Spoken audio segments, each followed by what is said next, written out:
آج دل بڑا غمزدہ ہے، آنکھیں نم ہیں، دماغ بوجھل ہے، سوچ منتشر ہے، ایک آگ ہے جو اندر ہی اندر نہ جھلسا رہی ہے، ایک نوحہ ہے جو چیر رہا ہے سینہ، ایک سوال ہے جو بیٹھنے نہیں دے رہا چین سے کہ آخر کب تک، بھائی کب تک، آخر کب تک مائیں سوختہ لاشوں میں اپنے جگر گوشے تلاش کرتی رہیں گی؟ بھائی کب تک باپ اپنے جوان سہارے کی ایک جھلک دیکھنے کے لیے ایک اسپتال سے دوسرے اسپتال، دوسرے اسپتال سے تیسرے اسپتال کا چکر لگاتے رہیں گے؟ کب تک بہنیں اپنے بھائیوں کی راہ تکتی رہیں گی؟ کب تک بچے والد کی واپسی کا انتظار کرتے رہیں گے؟ کب تک یہ بیویاں اپنے سہاگ لٹاتی رہیں گی؟ کب تک، آخر کب تک؟ ہر واقعے کو حادثے کا اور سانحے کا نام دے کر، ذمہ داری ایک دوسرے پر ڈال کر، اس کی اور اس کی طرف انگلیاں اٹھا کر، تحقیقات کے نام پر صفحے کالے کر کے، فائلز بنا کر، الماریوں میں دبا کر، ہم نہ کسی اور حادثے کے انتظار میں لگ جاتے ہیں۔ کراچی کی گل پلازا میں آگ لگی، اس کو 24 گھنٹے ہو گئے ہیں، جس وقت میں آپ سے بات کر رہی ہوں اس وقت اب 24 گھنٹے ہو گئے ہیں، لیکن آگ پر قابو نہیں پایا جا سکا۔ میٹروپولیٹن سٹی کا گل پلازا، وہاں 24 گھنٹے بعد بھی آگ پر قابو نہیں پایا جا سکا ہے۔ سندھ میں 18 سال سے پیپلز پارٹی کی حکومت ہے، لیکن 18 سال کے بلا شراکت غیر اقتدار کے باوجود کوئی ایک ایسا ادارہ نہیں ہے جو 18 منٹ میں رسپونڈ کر سکتا۔ حالات یہ ہیں کہ 18 گھنٹے لگ گئے ریسکیو اہلکاروں کو گل پلازا کے اندر قدم رکھنے میں۔ 18 سال کے اقتدار کے باوجود، 18 سال کے اقتدار کے باوجود ہمارے پاس نا 18 سنورکلز نہیں ہیں جو آگ بجھا سکیں۔ 18 سال بعد بھی ایسے 18 فائر فائٹرز نہیں ہیں جو جدید تربیت کے حامل ہوں، جن کے پاس جدید آلات ہوں۔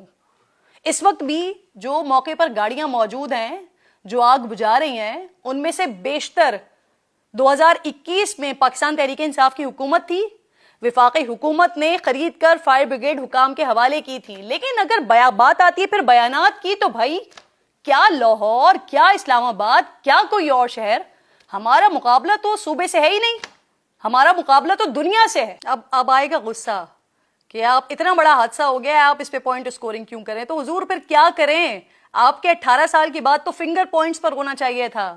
وزیر اعلیٰ سندھ، انہوں نے گل پلازا یونین اور دکانداروں کا جو موقف ہے اسے تو مسترد کر دیا کہ فائر بریگیڈ وقت پر پہنچی نہیں، یہ کہہ رہے ہیں یونین والے۔ مراد علی شاہ صاحب کہتے ہیں کہ 10:16 پر اطلاع ملی اور 10:27 پر فائر ٹینڈرز موقع پر پہنچ گئے۔ اب سنیے ذرا کمال کیا ہے یہاں پر۔ جو چیف فائر فائٹنگ آفیسر ہیں جنہوں نے رسپانس کیا تھا، وہ یہ کہہ رہے ہیں کہ انہیں اطلاع ہی ملی 10:26 پر، اور 1 منٹ کے بعد انہوں نے وہاں سے گاڑیاں روانہ کر دی۔ واضح رہے پہنچی نہیں، روانہ کی۔ کتنا اچھا ہوتا، کتنا بہتر ہوتا کہ وزیر اعلیٰ صاحب پہلے اپنے اداروں سے پوچھ لیتے، پھر متاثرین کے دعوے کو مسترد کر دیتے۔ ایک اور بہت بڑا سوال جو بار بار ہوتا رہا کہ فائر فائٹرز کے پاس سیفٹی آلات کیوں نہیں تھے، اور وہ شروع میں ہی کیوں پلازا کے اندر داخل نہیں ہو سکے جب آگ کی نوعیت زیادہ نہیں تھی۔ دکانداروں کے سوال کا جو جواب ہے وہ خود چیف آفیسر دے رہے ہیں۔ ناظرین، گل پلازا میں 1200 دکانیں تھیں جو اب جل کر بھسم ہو چکی ہیں، خاکستر ہو گئی ہیں۔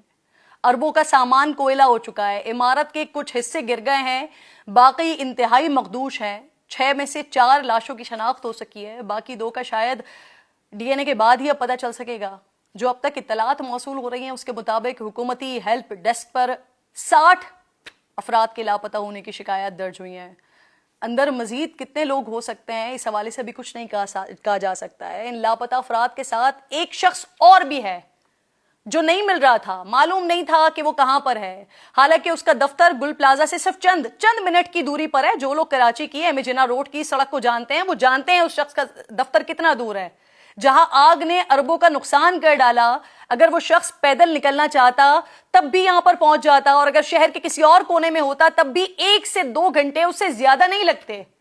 شہر سے باہر بھی ہوتا تو سفر کے لیے 10 گھنٹے بہت زیادہ ہوتے ہیں، لیکن نہ جانے وہ کہاں تھا۔ جب میں آپ کو اس شہر کا درد بیان کر رہی ہوں تو اب سے چند منٹ پہلے وہ لاپتہ شخص یہاں پر نمودار ہوا۔ نام ہے ان کا مرتضی وہاب، جو کراچی کے میئر کے طور پر جانے جاتے ہیں۔ ڈیپٹی میئر سلمان مراد، ان کے مطابق وہ اسلام آباد میں تھے، یہاں پر تھے، وہ ایک کانفرنس کے لیے آئے ہوئے تھے، اور میں یقین سے کہہ سکتی ہوں کہ وہ جو کانفرنس تھی نا جس میں مرتضی وہاب صاحب موجود تھے، وہ یقیناً اس آگ سے زیادہ قیمتی ہوگی، اسی وجہ سے مرتضی وہاب صاحب یہاں پر تھے۔ ورنہ یقین ہے مجھے کہ فوری طور پر یہ خبر سنتے ہی پہنچنا ہوتا مرتضی باب صاحب کو وہاں پر. اب ناظرین یہ پہلا واقعہ نہیں ہے کراچی کا. بلدیہ فیکٹری کا سانحہ یہ یاد ہوگا آپ سب کو. 250 سے زائد زندہ جل گئے تھے لوگ. آگ بجھانے میں گھنٹے نہیں بلکہ دن لگ گئے تھے. اس کی جو انسانوں کے جلنے کی اسمیل ہے نا وہ آج تک نہیں بھول پائی ہوں. بلڈنگ والی آگ جو اسٹیٹ لائف کی بلڈنگ میں آگ لگی تھی وہ منظر بھی آنکھوں سے نہیں جاتا, جہاں نوکری کے لیے انٹرویو دینے والا نوجوان گر کر مر گیا تھا. اور یہ ایگزیکٹلی بلدیہ فیکٹری کے بعد کا واقعہ تھا. وہ شخص اس وجہ سے خوفزدہ تھا کہ یہاں پر بھی اس کا وہی حال نہ ہو جو بلدیہ فیکٹری میں 250 لوگوں کا ہوا تھا. وہ منظر کیمرے کی ہر آنکھ میں محفوظ تھا. آر جے شاپنگ مال کی آگ 11 زندگیاں نگلنے کے بعد ٹھنڈی ہوئی تھی. ملینیم مال میں 250 دکانیں جلی تھیں. کوپریٹو مارکیٹ میں 300 دکانیں جلی تھیں. وکٹوریا مارکیٹ میں 45 دکانیں جلی تھی, کوئلہ بن گئی تھی. اربوں کا نقصان ہوا تھا. لیکن اس سب کے باوجود ہم فائر بریگیڈ کو ٹھیک ہی نہیں کر سکے. کوئی ایسا نظام ہی نہیں بنا سکے جو بلڈنگ سیفٹی پروٹوکول پر عمل کر سکتا.